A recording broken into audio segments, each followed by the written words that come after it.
Good afternoon.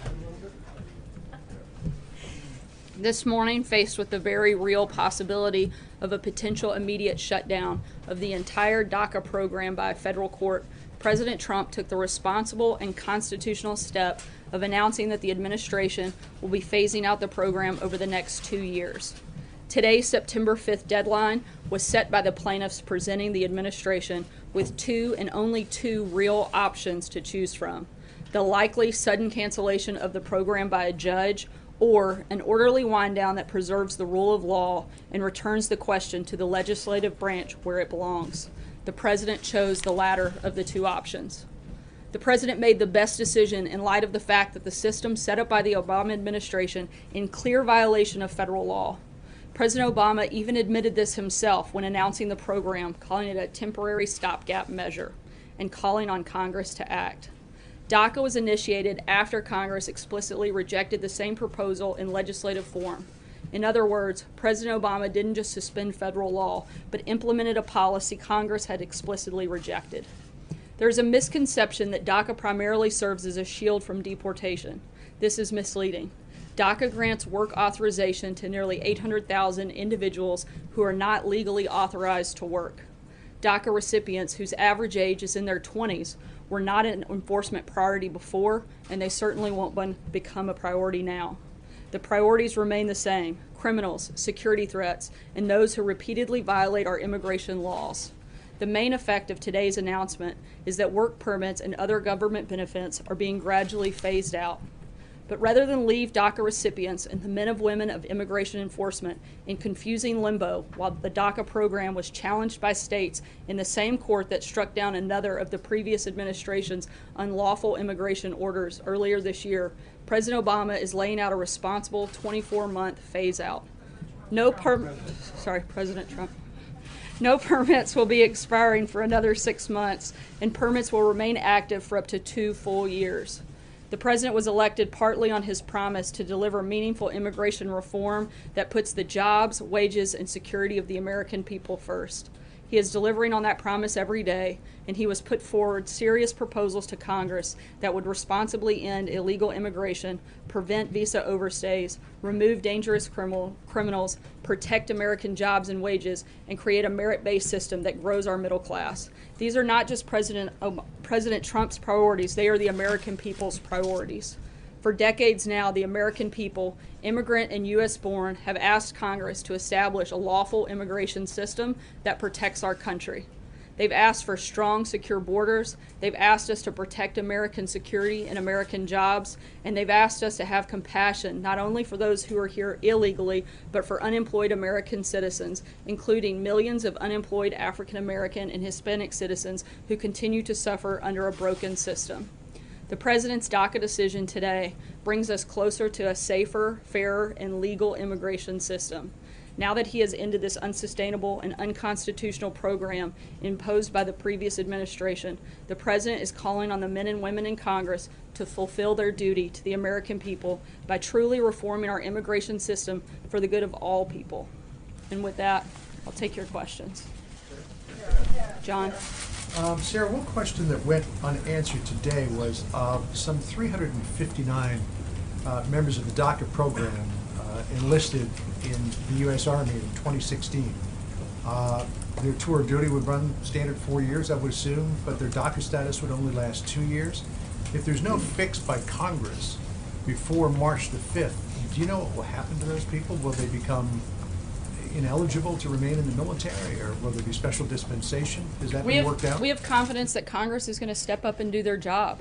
This is something that needs to be fixed legislatively, and we have confidence that they're going to do that, and we stand ready and willing to work with them in order to accomplish responsible immigration reform, and that would include DACA as certainly part of that process. There are many Republicans who believe that getting something on the Republican side is not going to be easy, that the divisions that we see between center and the right in the Republican Party will become only deeper. What gives you confidence that this With can all actually due happen? respect, I don't think the American people elected Congress to do things that were easy. They elected them to make a government that works, to work properly, and to work for American people, and that's their job. And if they can't do it, then they need to get out of the way and let somebody else who can take on a heavy lift and get things accomplished. Major? Sarah, in the context of DACA as a piece of legislation, would the president be willing to sign only something that addresses that, or would it also need to have components of the RAISE Act? Would there need to be funding for the border wall?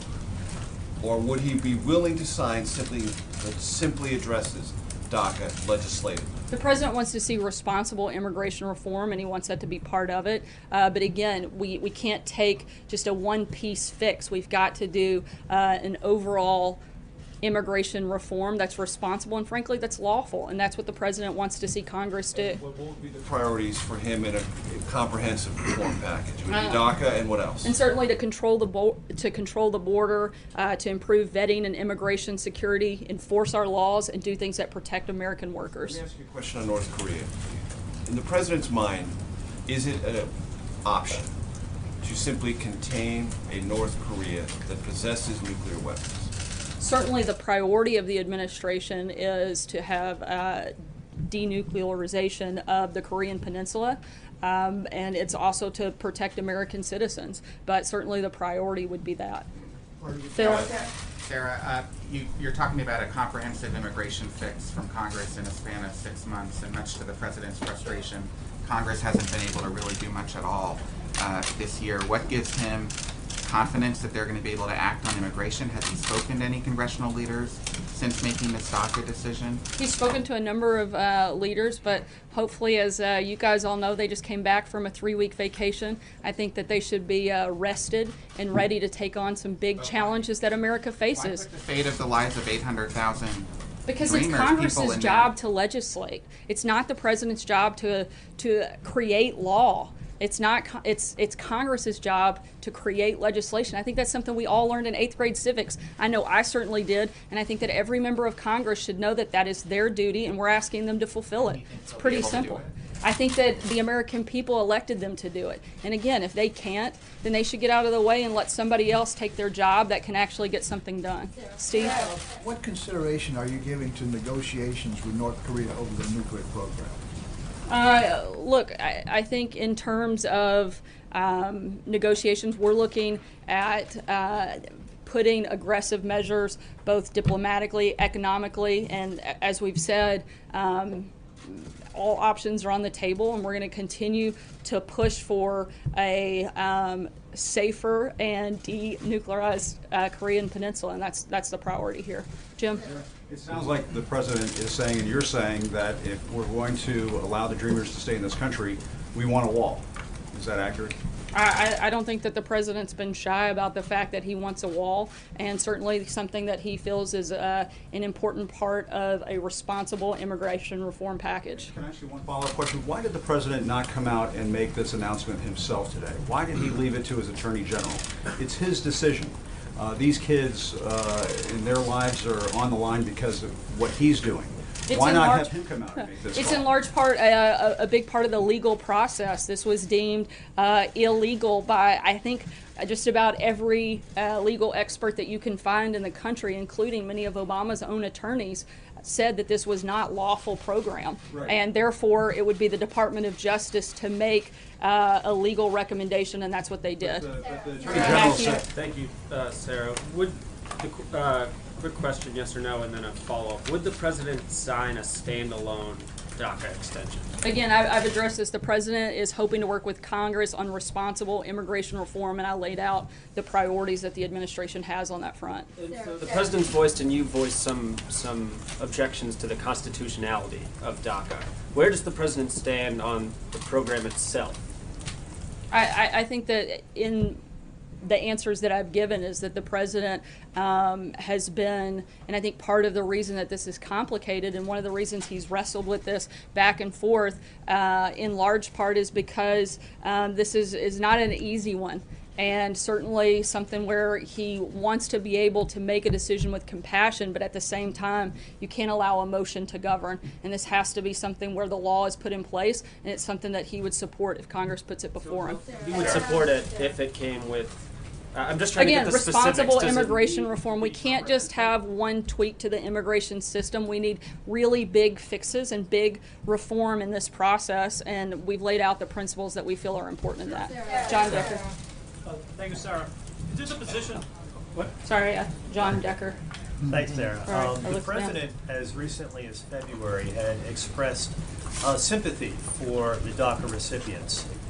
Today, we heard in a statement from House Speaker Paul Ryan, who said that these so-called dreamers have done nothing wrong. Was this a difficult decision for the President to take this drastic action, given what he said as recently as February? And does he agree with House Speaker Paul Ryan that these individuals, 800,000 individuals, have done nothing wrong?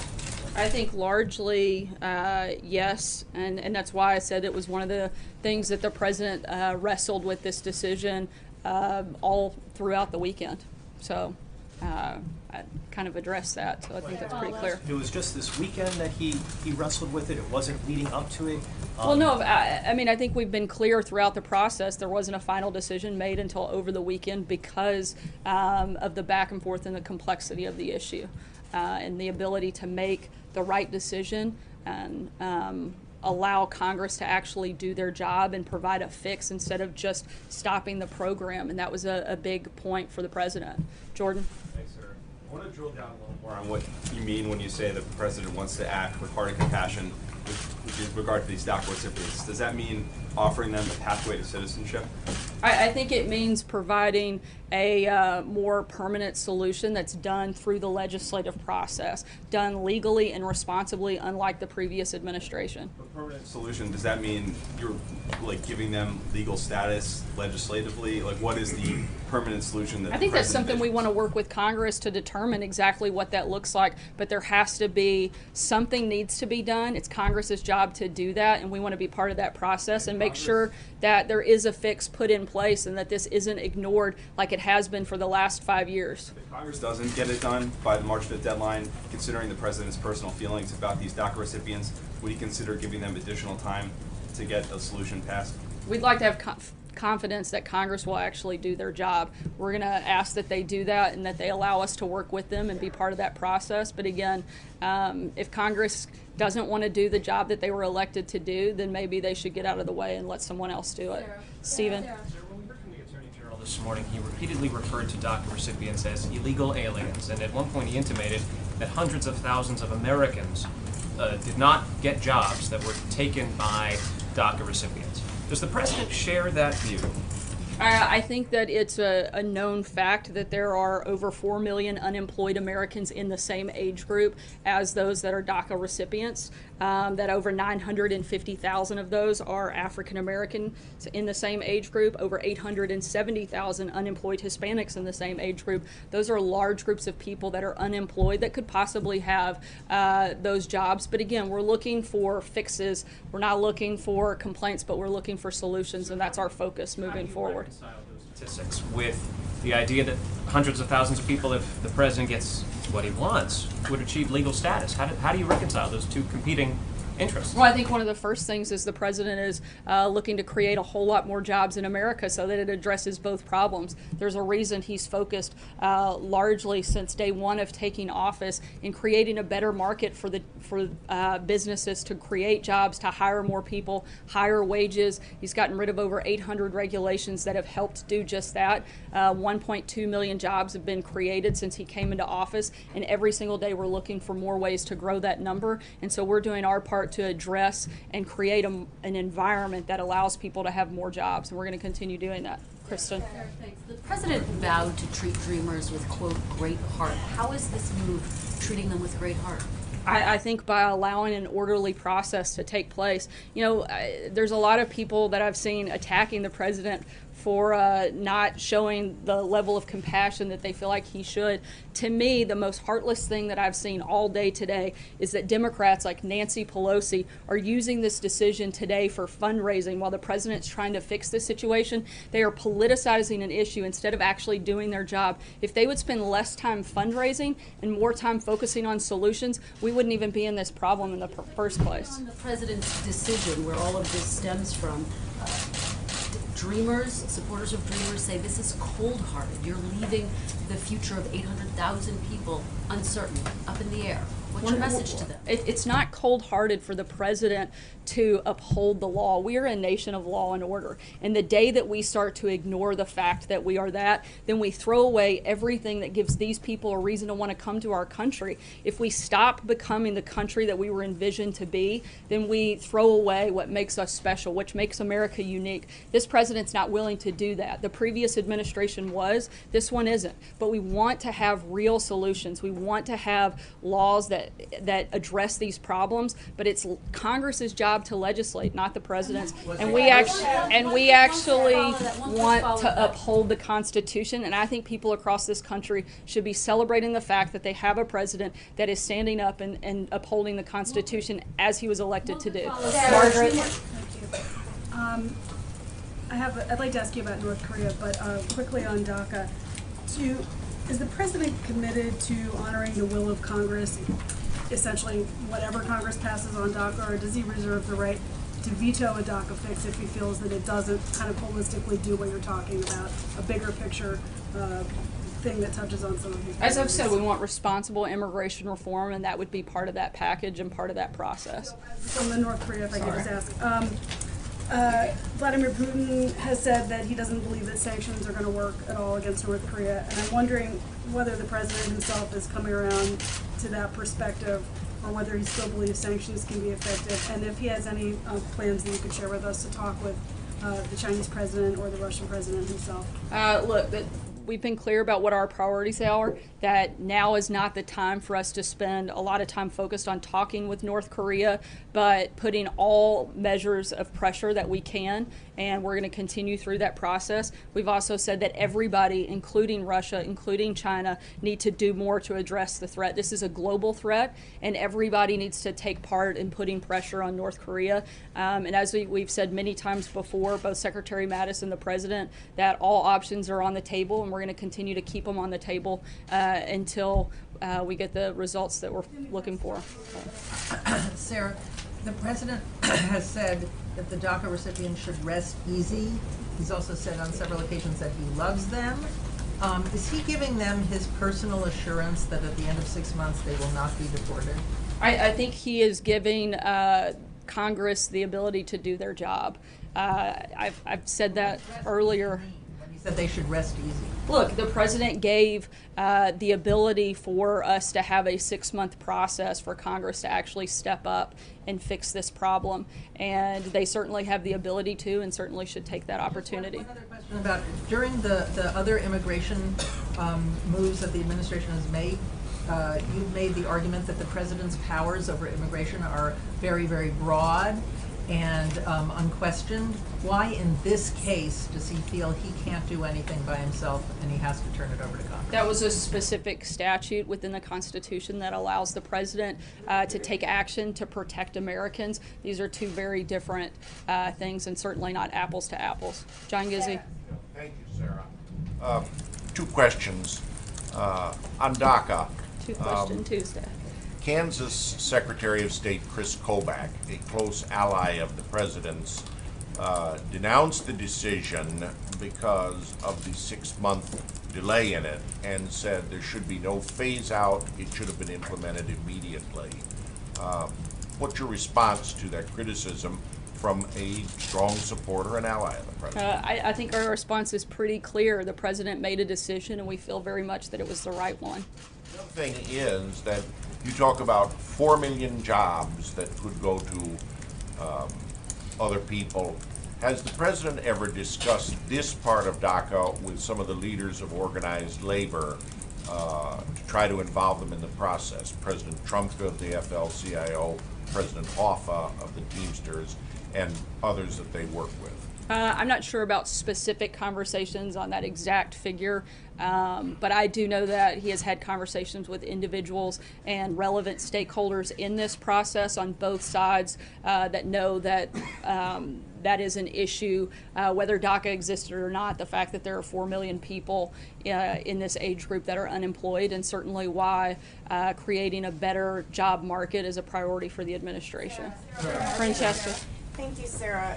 I wanted to follow up on what Jim asked. I don't know that we heard back here the rest of your answer. You said that the reason that Attorney General Jeff Sessions put out the earlier statement on camera was because it was a legal argument. But a lot of what we've been talking about in here is a legislative argument. Why have we not heard from the president directly on this today? And can we expect to hear from him later today on this? You have heard directly from the president. He issued a pretty lengthy statement directly from the president. Why was it Attorney General Jeff Sessions that went on camera when the president hasn't went on camera to make this case today about what a big heart he has and how compassionate he is and how he wants Congress to take legislative action on this to essentially save DACA? The president's spoken about this numerous times in the past, but at the same time, this was a legal issue because there was a court decision that had to be made with a timeline not placed that the administration created, but a timeline that was created by the attorney generals in those states that were forcing this issue and this decision to take place by today. It was a legal decision, and that would fall to the attorney general, and that's why he would be the one making the announcement. Peter. Has the president met any enrollees in the DACA program? I believe he has had several conversations with enrollees and those that have been part of the program. Can you tell us anything about that and what context and what have you got out of those conversations? Look, again, I think that the president's goal was to talk to a lot of people on both sides of the issue and, one, do what it takes to uphold the law, uphold the Constitution, but also allow Congress to create a permanent solution and fix the problem, which he's done by allowing for that 6-month period. Have you had those conversations recently as part of this recent deliberation? Again, I'm not sure on the exact timeline, but I know he has had many conversations with people on both sides of this issue. Certainly people that support keeping it as is and those that support getting rid of it. People will be affected by it, though, right? Right. Again, like I said, I know had conversations with people that have been part of the program. Catherine. Sir, you said the president wrestled with this decision all weekend. Can you walk us through any of the process he went through to get to this? When did he make the decision? Who was he consulting with? Sort of how this came about? Yeah, he made the final decision over the weekend, and as I said, he spoke to many relevant stakeholders and individuals that support a variety of positions on this program. Also, Sarah, can you tell us anything about the meeting today with the Big Six? What are you expecting out of that, or anything you're hoping to get out of that? We'll continue to keep you guys posted. I think the ultimate goal is, as Congress is coming back into session, to talk about some of the big priorities, certainly tax reform, immigration reform, among many other things that are going to be on the agenda for the fall. Noah. Go ahead. Oh, sorry. The president. I'll go here and then I'll come back to you. The president's basically told Congress to do this, but he hasn't written any legislation similar to how he approached. I didn't know it was the president's job to write out specific details of legislation. I think that's other presidents exactly with what their major initiatives have taken a greater role in helping to craft that legislation. They found friendly allies in Congress to actually be the ones to propose it, but this president has not. Why has he made that shift, and does he think is he reconsidering it in light of the fact that some of the other major pushes he's tried to make have not been successful legislatively? We've laid out detailed principles, and we have worked with members of Congress on specific pieces of legislation, and we'll continue to do that. Thank you, Sarah. Quick international question. The situation in Myanmar is quickly escalating into a major humanitarian crisis. Has the president been briefed on the situation in Myanmar, and if so, is he planning to speak to any of the leaders in the upcoming meeting about this situation? I know this is something that we're monitoring closely, but I'm not aware of any specific conversations that are planned at this time. But as always, in calls like that, we will keep you guys posted and put a readout after. Cecilia? The president says that Dreamers won't be a priority for enforcement, but that's not a guarantee of protection. Is this White House willing to offer one? Those are certainly, again, they're not a targeted priority, but the goal here is that Congress actually fixes the problem, and then that isn't an issue. And so that's the focus over the next 6 months, is making sure that something takes place, that Congress does their job, and a real solution is implemented. But is there a way to put this in writing so that these 800,000 people who are very fearful of ending up in a country that they don't know have some guarantee that in fact they won't be deported in 6 months? I think that the statement that the president put out earlier today is lays out what the priorities are and lays out what the focus of the administration is, and that if they are not targets, they are certainly not priority targets of this administration. They weren't before and they won't be now. And again, Congress has 6 months, which is a pretty long time to get something done, and we hope they do, and there's a solution in that so that this isn't a problem moving forward. Yeah. I was wondering, you mentioned that the president had spoken over the weekend or in recent days to various stakeholders. We had talked to the Attorney General's office in Texas, and they said they did not get a heads up or any, nobody conferring with them about this. Did you all talk to the 10 states, and are you positive that they are not suing? I know that various members of the administration have been in contact with individuals in those states. I'm going to wrap here, but I have one note to.